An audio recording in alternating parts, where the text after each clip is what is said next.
ನಮ್ಮ ಕಾಂಗ್ರೆಸ್ ಆಡಳಿತ ಸೌಲಭ್ಯಗಳು ಮಹಿಳೆಯರಿಗೆ ಸೌಲಭ್ಯಗಳು ತರಿಸ್ಕೊಡ್ತಾರೆ ಸಿದ್ದರಾಮಯ್ಯ. ಏನೆಲ್ಲ ಸೌಲಭ್ಯ ನಮಗೆಂತ ಲಭ್ಯ?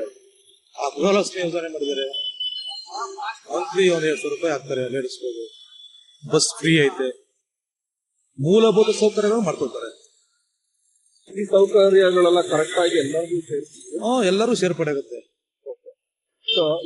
ಈ ತರ ಸರ್ಕಾರ ನಮಗೆ ಸೇಫ್ ಆಗಿಲ್ಲ ಅಂದ್ರೆ ಡಿ.ಕೆ. ಶಿವಕುಮಾರ್ ಅವ್ರು ಬಂದ್ರೆ ಅದು ಹೇಳಕ್ಕಾಗಲ್ಲ. ಒಂದೇ ಪಕ್ಷ ತರ್ತಾನೆ, ಅದು ಹೇಳಕ್ಕಾಗಲ್ಲ. ಡಿ.ಕೆ. ಅವರು, ಸಿದ್ದರಾಮಯ್ಯನವರು, ಮಾದೇವಪ್ಪನವರು ಹೇಳಕ್ಕಾಗಲ್ಲ. ಎಲ್ಲ ರಾಜಕೀಯದ ಮೇಲೆ ಒಂದು ಪಕ್ಷದವರು ಇಂತ ಹೇಳಕ್. ಈಗ ಏನ್ ಹೇಳೋದು, ಜನ ಬಂದ್ಬಿಟ್ಟು ಆಲ್ರೆಡಿ 2 ಸತಿ ಸಿದ್ದರಾಮಯ್ಯ ಅವರ ಆಡಳಿತ ನಾವು ನೋಡಾಯ್ತು.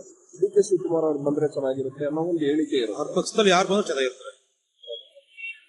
ಯಾಕಂದ್ರೆ ಪೂರಾ ಬಡ ಪಕ್ಷಕ್ಕೆ ಅಂತ ಇರೋದಂದ್ರೆ ಏನ್ ಹೇಳೋದು, ಬಡವರಿಗೆ ಅಂತ ಇರೋದಂದ್ರೆ ಸಿದ್ದರಾಮಯ್ಯ ಅವರಿದ್ದಾರೆ. ಡಿ.ಕೆ. ಶಿವಕುಮಾರ್ ಅವ್ರು ಬಂದ್ರೆ ಬಿಸ್ನೆಸ್ ಜನಕ್ಕೆ ಸಪೋರ್ಟಿವ್ ಆಗಿರ್ತಾರೆ. ಇದು ಹೇಳಕ್ಕಾಗಲ್ಲ. ಅವರು ಸಿಎಂ ಆಗಿದ್ರೆ ಏನ್ ಬೇಕು ಮಾಡುವಂತ ಸೌಲಭ್ಯ ಅವರು ಬರ್ಕೋಸ್ಕೊಡ್ತಾರೆ. ಅವ್ರ ಪಕ್ಷದಲ್ಲವರು ಎಲ್ಲ ಒಳ್ಳೆ ಜನ, ಒಳ್ಳೆ ನಾಯಕರು. ಸೊ ನಮ್ಮ ಕರ್ನಾಟಕಕ್ಕೆ ಕಾಂಗ್ರೆಸ್ ಪಕ್ಷ ಇದ್ರೆ ಬಿಟ್ರೆ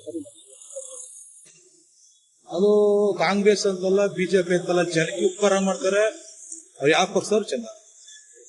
ಯಾಕಂದ್ರೆ ಇವಾಗ ಫಾರ್ ಎಕ್ಸಾಂಪಲ್ ನೀವು ಬಂದ್ಬಿಟ್ಟು ಒಂದು ಪಕ್ಷದಲ್ಲಿ ಇರ್ತೀರಾ, ಇಂಡಿಯಾ ಅಲೈನ್ಸ್. ನಾವ್ ಬಂದ್ಬಿಟ್ಟು ಒಂದು ಕರ್ನಾಟಕ ಇದ್ರಲ್ಲಿ ಇರ್ತೀವಿ, ನೀವು ಬೇರೆ ಬೇರೆ ಪಕ್ಷ. ಅದೇ ನಾನು ನಿಮ್ಮ ಪಕ್ಷಕ್ಕೆ ಬಂದ್ರೆ ಅವಾಗ ಕೆಲಸ ಕಾರ್ಯಗಳನ್ನ ಬೇಗ ಈಸಿಯಾಗಿ ಮಾಡ್ಕೊಡೋ ಒಂದು ಇದು ಮಾಡ್ಕೊಡ್ತೀರಾ. ಆ ತರ ಪಾಯಿಂಟ್ ಆಫ್ ವ್ಯೂ. ಈಗ ಜೆಡಿಎಸ್ ಆಗ್ಬಿಡಿ, ಕಾಂಗ್ರೆಸ್ ಆಗ್ಬಿಡಿ, ಬಿಜೆಪಿ ಆಗ್ಬಿಡಿ, ಮಾಮೂಲಿ ಸಮಾಜವಾದ ಪಕ್ಷ ಆಗ್ಬಿಡಿ, ಪಕ್ಷದ ಯಾವ್ದಾರೇ ಆಗ್ಬಿಡಿ, ಯಾವ್ದು ಗೆದ್ರೂ ಜನಕ್ಕೆ ಉಪಕಾರ ಮಾಡ್ಬೇಕು ಅಂತ ಪಕ್ಷ ಯಾವ್ದು ಅಂದ್ರೆ ಒಳ್ಳೇದು.